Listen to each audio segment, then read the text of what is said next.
오늘은 우리가 초청주일이면서 또 추수감사 주일입니다. 먼저 우리 새가족 여러분, 처음 교회 나오신 여러분들을 주님의 이름으로 축복합니다.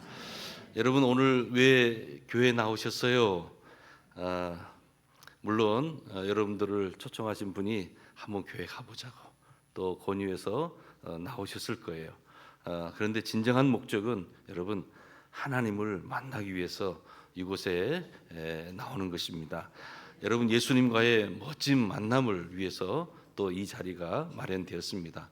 그동안 수개월에 걸쳐서 우리 초청하신 분이 여러분들을 마음에 품고, 여기 보면은 제 강단의 오른쪽에 여러분들의 성함이 이렇게 있어요. 그러면서 새벽마다 또 여러분들의 그 우리 초청 인도자들의 그 하루하루의 생활 속에서 여러분들을 마음을 품고 기도했어요. 하나님, 내가 마음에 품고 있는 그 사랑하는 사람이 예수 영접하게 해주세요.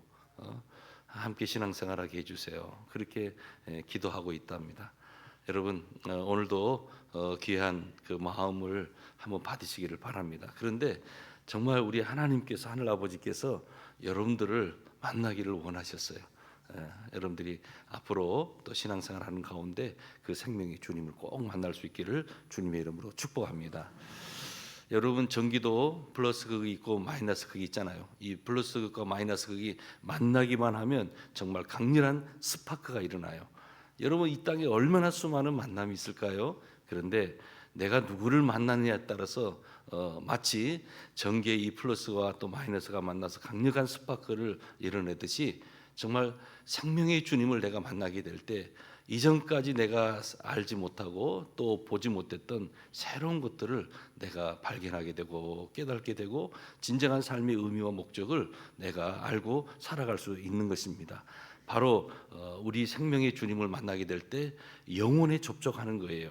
결국은 우리의 삶에는 어떤 물질로 할 수 없는 그 영적인 풍성한 삶을 우리가 경험하게 될 것입니다. 오늘 주님의 전에 처음 오신 여러분들 정말 환영하고요. 예수님과의 소중한 만남을 꼭 가져보실 수 있기를 바랍니다. 어떤 스위스에서 어떤 일이 있었는가 하니 관광버스가 이제 그 마을을 떠나서 이제 어느 지역을 다 투어하고 다시 이제 마을로 복귀하는 시간이 되었습니다. 자, 마을로 이제 복귀하는 그 순간에 모두가 다 이제 편안한 상태에서 집을 이제 귀가하는 시간이 되었어요. 그런데 이 비탈길에서 이 관광버스가 내려오는데 그만 심상치 않는 상황이 된 거예요. 어떤 일이 있었는가 하니 이 버스 기사가 이제 브레이크를 좀 한 번씩 끊고 이제 내려가는 비탈길이기 때문에 속도를 조절하려고 하는데 그만 이 브레이크가 이게 작동하지 않는 거예요. 당황하게 되었어요. 버스 기사뿐만 아니라 그 버스 안에 있는 그 많은 그 여행객들도 갑자기 얼굴이 경직되면서 불안과 공포에 떨기 시작했어요. 한 4번 5번 이렇게 굴곡진 그러한 도로를 통과해야 되는데 큰일 났습니다. 하나 둘 그래도 또 이 베테랑 버스 기사였던 것 같아요. 그 모든 과정들을 잘 이제 위험한 코스들을 통과하고 이제는 마을 어귀까지 이제 다 달았어요.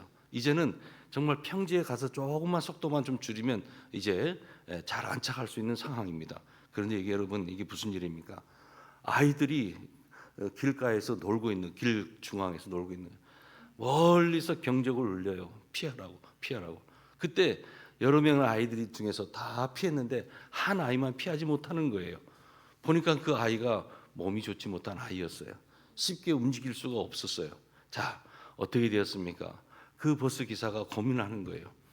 지금 이 도로에서 조금만 가면 이제 평지로서 버스가 안착하게 될 텐데, 그런데 지금 아이가 한 명이 피하지 못한 한 아이가 있으니 이걸 어떻게 해야 될지 모르는 거예요.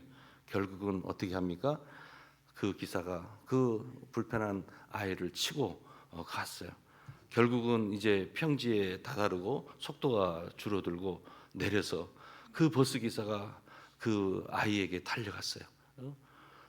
너무나 그 마음에 오해를 하면서 가서 부둥켜 안고서 막 울기 시작한 거예요. 그런데 버스 승객들이 내려서 그 관광객들이 살인자라고, 살인자 왜 그 어린아이를 찾냐면서 그렇게 얘기를 하는 거예요. 추궁하는 거예요. 그때 그 버스 승객 중에 한 사람이 그 소리치는 사람들에게 그만하라고. 여러분 지금 이 저 아이가 바로 이 운전사의 아들입니다라고 말을 하더라는 것입니다. 여러분 이 아버지의 마음이 어떻겠습니까? 그 수많은 승객들을 살려내기 위해서 바로 당신의 아들을 칠 수밖에 없었던 그 아버지의 마음이라고 하는 것은 이루 말할 수가 없는 것이죠. 여러분 그렇습니다. 우리 하늘 아버지가 오늘 저와 여러분을 그토록 사랑하셔서 가만히 있으면 죽을 수밖에 없는 그러한 상황이기 때문에 하늘 아버지께서 독생자 바로 예수 그리스도 그분을 십자가에 못 박게 하셨던 거예요. 그 예수님께서 우리를 대신해서 대속물로 십자가에서 죽으신 거예요. 우리는 반드시 우리의 죄값을 치러야만 했습니다. 그런데 그 죄값을 우리는 치를 수가 없는 거예요. 그래서 바로 하늘 아버지께서 당신의 아들 예수 그리스도를 십자가에서 죽게 하신 거예요. 결국은 그분의 그 희생으로 죽으심으로 오늘 저와 여러분에게 새 생명이 있게 된 줄로 믿습니다. 여러분 예수 그리스도 그분을 생각할 때마다 나의 생명이라고 그분이 나의 삶의 전부라고 고백할 수 있기를 바랍니다. 그분이 없었다면 우리에게는 이 구원의 은총이라는 게 없었어요. 지금은 믿어지지 않지만 앞으로 살아가는 날들 속에 신앙생활하는 가운데 정말 예수님께서 나를 위해서 십자가에 순종하며 죽으셨구나.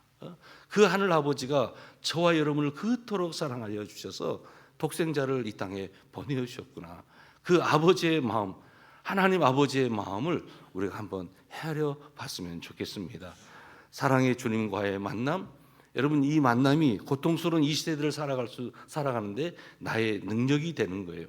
여러분 우리가 가지는 것도 물질적인 것이건 어떤 권력이건 명예건 또 배움이건 학식이건 내가 가져본 것들 다 많이 있었잖아요. 만족함이 있었어요? 사실 이러한 것들은 진정한 만족함이 없어요. 그런 것은 이내 사라져 버리는 거예요. 나의 이 마음을, 나의 심령을 진정으로 만족시켜 주는 것은 바로 예수 그리스도, 주님과의 만남 속에서 이루어지는 것임을 여러분 꼭 기억하시기를 바랍니다. 하나님과의 만남, 이 만남이 오늘도 지친 우리 인생을 다시 한번 이렇게 세워줄 수 있는 힘이 되고 용기가 되는 것입니다. 여러분 생명의 주가 되시는 그 예수님과의 이 만남이 결국은 괴롭고 외로워 지쳐있는 우리들에게 다시 한번 이렇게 세워주는 진정한 위로가 될 줄로 믿습니다. 지금도 예수님께서는 이제 죽지 않으시고 부활 승천하셨어요. 그분은 영으로 우리와 함께 하신다고 했어요. 세상 끝날까지 너희와 항상 함께 있으리라 말씀하셨어요. 그래서 우리는 그 주님을 성령님이라고도 해요. 이 성령님과의 이 접촉, 이것이 바로 상처난 가슴을 어루만져 주는 또한 치료의 능력이 된다라고 합니다. 여러분 지금도 나를 붙들고 계시는 그 피 묻은 주님의 손을 한번 이렇게 한번 봐보세요.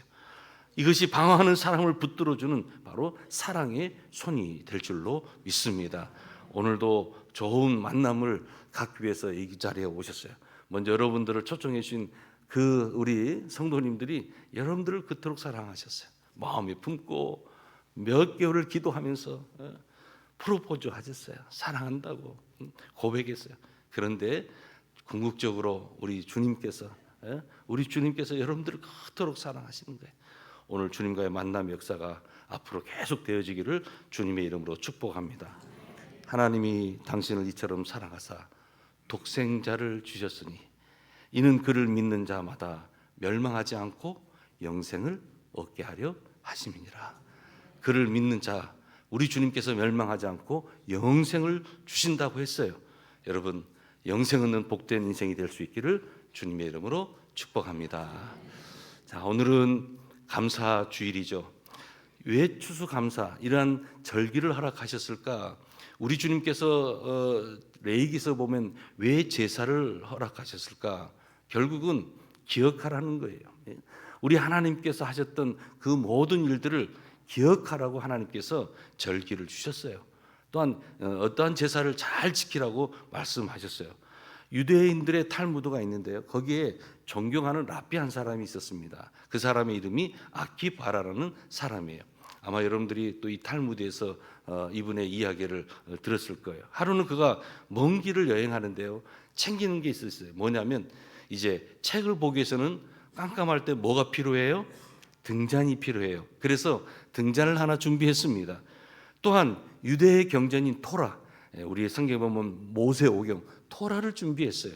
그리고 또한 시간을 알려줄 수 있는 수탉. 왜요? 어떠한 일이 있습니까? 새벽에 닭이 울잖아요. 그래서 수탉을 하나 준비했어요. 또 하나 준비한 것은 먼 길을 타고 갈 수 있는 나귀. 이렇게 이 네 가지를 준비했다는 거예요.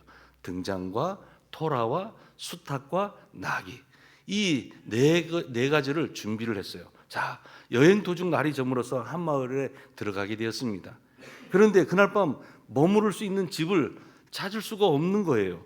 그래서 많은 사람들이 모두 그를 또한 받아들이기를 거절하는 거예요. 그래서 이 사람은 밖에서 잘 수밖에 없었어요. 언제든지 감사하는 이란 그 랍비였기 때문에 그는 그 상황 속에서도 그래, 모든 것을 선하게 인도하시는 분은 하나님이시지, 하나님은 이때까지 살아온 날들 속에서 항상 최선의 것으로 나를 인도하셨지, 그가 불평하지 않는 거예요. 그날 밤 추운 날씨인데 밤을 지새야 되는데 그래, 더 유익하게 해주시겠지. 비록 내가 다른 가정의 초청을 어떤 그 영접을 받지 못하지만은 내가 하나님께서 더 유익하게 해주시겠지라고 오히려 감사한 거예요. 자, 결국 그는 마을 변두리 한 구석에 조그만 천막을 치고 잠자리에 들게 됐어요. 아무래도 길에서 잠을 자려니까 잠이 올까요, 안 올까요? 잠을 못 이루는 거예요. 자, 그래서 등불을 켰어요. 그러나 하필 그때 바람이 좀 불어와서 그 등불이 꺼져버리는 거예요. 그는 또다시 그래, 또 하나님이 분명히 더 유익하게 하실 거야 생각하면서 원망하지 않았어요. 또 감사를 드리는 거예요. 다시 잠을 청하며 누웠는데 이번에는 가까운 곳에서 짐승의 소리가 나는 거예요. 그런데 이게 보통의 짐승의 소리가 아니에요. 아주 울부짖는 소리를 보니까 이게 맹수예요. 그래서 거기에 이 그 짐승 소리에 자기가 가지고 왔던 그 나귀가 놀라서 어떻게 됐어요? 도망가 버린 거예요. 먼 길을 가기 위해서 꼭 필요한 낙인데 도망가고 말았어요. 얼마나 마음으로 힘들겠어요. 그런데 불평이 나올 만한 상황인데 이 랍비는요, 하나님이 이것도 분명히 더 유익하게 하실 거야 라고 생각하면서 또 그 상황 속에서도 또다시 감사를 드리는 거예요. 그러나 나귀가 도망갈 때 누구도 같이 도망갔어요?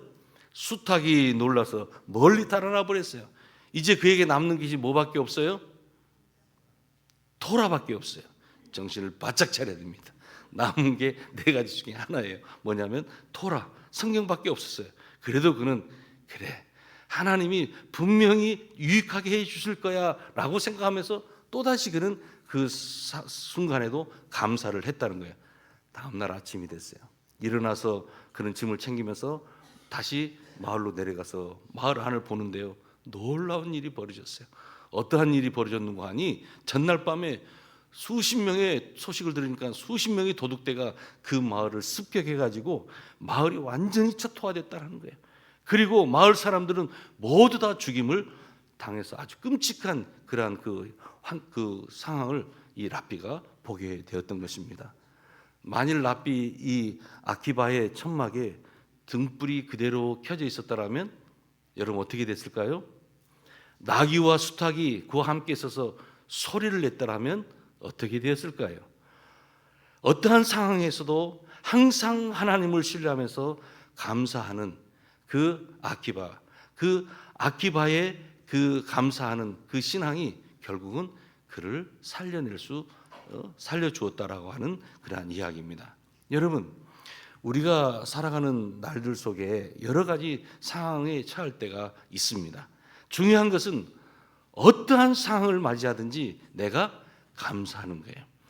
우리가 데살로니가서 5장 16, 17, 18절에 보면은 특별히 범사에 뭐 하라고 그랬어요? 감사라. 여러분, 감사할 일이 있어서 감사하는 것은 누구나 다 해요. 하지만 감사하며 살면 삶이 변화되는 것을 경험해요. 예를 들면 우리들에게 좋지 못한 최악의 상황을 맞이할 수도 있어요. 위기 상황을 맞이할 수도 있어요. 내가 소유롭던 것을 잃어버릴 수가 있어요. 어떤 만남이 끊어질 수도 있어요. 그런데 좋은 일이 벌어져서 감사하는 것은 누구나 할 수 있는 일이지만은 오히려 괴로운 일이 벌어졌어요. 정말 감당하기 힘든 시련이 일어났어요. 하지만 그 상황 속에서도 나는 과연 감사할 수 있느냐?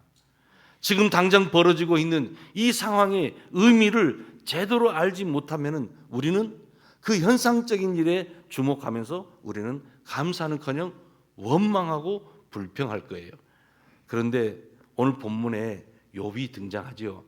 욥은요 굉장한 부자였어요. 또 하나님께서 욥은 참 인정해줬던 그러한 사람이었어요. 그런데 이 욥에게 어떠한 일이 벌어졌습니까? 정말 끔찍한 일이 벌어졌어요. 그의 모든 재산을 다 잃어버렸어요. 그의 재산이 보통이 아니죠. 그냥 뭐 일부 잃은 것이 아니라 몽땅 다 잃어버렸어요. 심지어는요 자녀들이 모두 죽임을 당하는 거예요. 여러분 한번 상상해 보세요. 또한 자신의 몸에 피부병이 생긴 거예요. 극심한 피부병이 생겨서 너무나 힘든 그러한 순간을 경험하게 됩니다. 심지어는요 위로해주고 함께해야 될 그 아내마저도 욥을 저주하는 거예요. 어떤 저주를 합니까? 아주 무시무시한 저주를 하는 거예요. 오히려 욥기 2장 9절을 봤더니 그의 아내가 그에게 이르되 당신이 그래도 자기의 온전함을 굳게 지키느냐?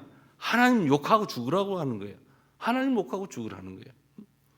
이 아내마저도 본인에게 저주를 하는 거예요. 자, 여러분 이쯤 되면 욥에게 있어서 감사의 신앙이 식어질 수 있겠죠. 감사가 사라져 버릴 수 있겠죠. 그런데 오늘 본문에 보았더니요 어떤 말씀이 있습니까? 여러분 한번 본문 한번 봐보세요. 우리 함께 한번 볼까요? 욥기 21장 21절 22절 한번 오늘 본문입니다. 합독합니다. 시작. 이르되 내가 모태에서 알몸으로 나왔사온즉 또한 알몸이 그리로 돌아가올지라. 주시니도 여호와시요 거두시니도 여호와시오니 여호와의 이름이 찬송을 받으실지니이다 하고 이 모든 일에 욥이 범죄하니 아니하고 하나님을 향하여 원망하지 아니하니라. 아멘. 여러분 보십시오. 주신이도 누구시라고요? 하나님, 여호와 하나님이라는 거예요. 또한 거두신이도 누구시다? 하나님. 그는 이 사실을 분명히 알고 있었던 거예요. 그래서 주신이도 여호와 하나님, 거두시는 이도 여호와 하나님. 그래서 그는 지금 할 수 있는 것 딱 하나 있어요. 뭐냐면 여호와의 이름이 찬송을 받으시기를 원했던 거예요. 여러분 어려운 상황 가운데 있었을 때 찬송하시기를 바랍니다.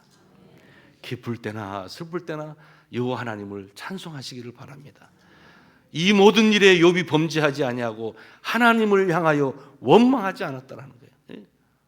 이스라엘 백성들이 애굽에서 이제 모세의 손에 이끌려서 하나님께서 해방시켜 주었어요. 이제 젖과 꿀이 흐르는 그 가나안 땅을 가는 이 광야의 여정 속에서 오히려 그들은 매일매일 하나님께서 먹을 것 주셨어요. 신이 닳지 않도록 하나님께서 다 인도해 주셨어요. 밤과 낮, 뜨거운 낮, 추운 밤이지만은 불기둥으로 구름기둥으로 인도해 주셨어요. 그런데 그 백성들이요 원망하는 거예요. 애굽에서의 그 생활을 생각하면서 자꾸 원망하는 거예요. 여러분 우리 신앙생활 하는데 가장 적이 뭔지 아세요? 원망하는 거, 원망하는 거예요. 자꾸 이게 겸손하지 못하고 원망하는 거예요. 여러분 우리의 삶의 원망과 불평이 사라지시기를 주님의 이름으로 축복합니다. 감사의 영성이 우리를 살려내는 거예요. 그래서 최고의 감사, 다시 말해서 최악의 상황에서 최고의 감사를 하게 될 때 최고의 복을 누리게 되는 줄 믿으시기를 바랍니다. 여러분 그런데 어떻게 됐어요?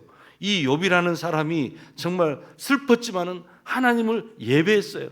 욥기 1장 20절에 보았더니 욥이 일어나 겉옷을 찢고 머리털을 밀고 땅에 엎드려 예배하며 그 어려운 상황에도 그가 예배를 하나님 앞에 드렸다라고 하는 거예요.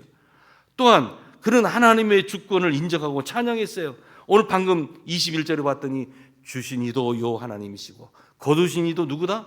여호와 하나님이시다는 거예요. 하나님의 주권을 그가 인정했다라고 하는 거예요. 그러면서 그는 어떻게 했어요? 여호와의 이름이 찬송을 받으실지어다. 그는 그 고난과 그 시련 가운데서도 하나님을 찬송했다라고 하는 거예요. 소위 말하는 인생의 원초적인 진리를 그는 알고 있었던 것입니다. 여러분, 내 인생 내 힘으로 살아가는 건 절대 아니에요. 하나님께서 나를 도와주셔야 돼요. 하나님께서 나를 지켜주셔야 돼요. 하나님께서 나를 인도해 주셔야 되는 거예요. 욥은 이 하나님의 주권을 인정했다라고 하는 거예요. 그래서 입술로 절대로 주님을 원망하지 않았어요. 오늘 보면 22절에 왔더니 이 모든 일에 욥이 범죄하지 아니하고 하나님을 향하여 원망하지 아니했다라고 말씀하고 있어요. 사랑하는 여러분, 아내가요 하나님을 욕하며 죽으라고 하는데요, 그는요 하나님을 원망하지 않았어요. 끝까지 하나님을 찬송했어요. 자, 이러한 최악의 상황에서 최고의 감사를 드렸더니 어떠한 일이 있었어요? 최고의 복이 욥에게 임하게 되었다는 거예요. 여러분, 신앙에도 원리가 있어요. 바로 이러한 원리, 저를 한 번만 따라서요. 최악의 상황에서 최고의 감사를 드리면 최고의 복이 내게 임한다. 할렐루야. 까닭없이 하나님을 우리가 섬길 수 있겠느냐라는 이 사탄이 여러 가지 많은 그 참소 속에서도 하나님이 한없는 복을 욥에게 채워주셨던 거예요. 최악의 상황에서 최고의 복, 그 감사를 드렸더니 최고의 복이 그에게 임하였다라고 하는 거예요. 어떤 일이 있었습니까? 모든 공경에서 벗어나는 놀라운 역사가 일어나는 거예요. 욥기 42장 5절에 보십시오. 내가 주께 귀로만 이제 듣기만 하였사오니 이제는 눈으로 주를 배웁는다는 거예요. 하나님의 놀라운 역사를 이제는 눈으로 체험하게 되었다는 거예요. 이뿐입니까? 최고의 감사들을 했던 이 욥은 모든 공경에서 갑절의 복을 받게 됐어요. 잃어버렸던 재산 다시 회복하게 되고 더 이전 소유보다 갑절이나 주셨다라고 성경은 말씀하고 있는 거예요. 여러분, 이 은혜가 우리에게 있기를 주님의 이름으로 축복합니다. 하나님을 욕하고 죽으라고 했던 그 아내, 다시 한번 그 아내를 마음에 두고 또 그 아내를 통해서 여러 자녀를, 잃어버렸던 자녀보다 더 많은 자녀를 얻게 되었어요. 여러분, 감사 지수로는 도저히 행동할 수 없는 일이죠. 하나님께서 그에게 귀한 믿음을 주신 거예요. 또 그 욥이라는 인생도 정말 하나님 앞에 어떻게 서야 된다는 것을 알았던 인생이었던 것입니다. 여러분, 모든 고난이 우리의 삶에서 물러가고 또 우리의 삶 속에서 여러 가지 많은 불평과 원망, 이 그림자가 다 사라질 수 있기를 주님의 이름으로 축복합니다. 오늘 이 추수감사절기를 맞이해서 여러분 다시 한번 우리 잃어버렸던 감사를 회복할 수 있기를 바랍니다. 그리고 감사의 영성으로 우리의 가정을 또 우리의 터전을, 특별히 우리 교회 공동체를 세워갈 수 있기를 주님의 이름으로 축복합니다. 기도하시겠습니다.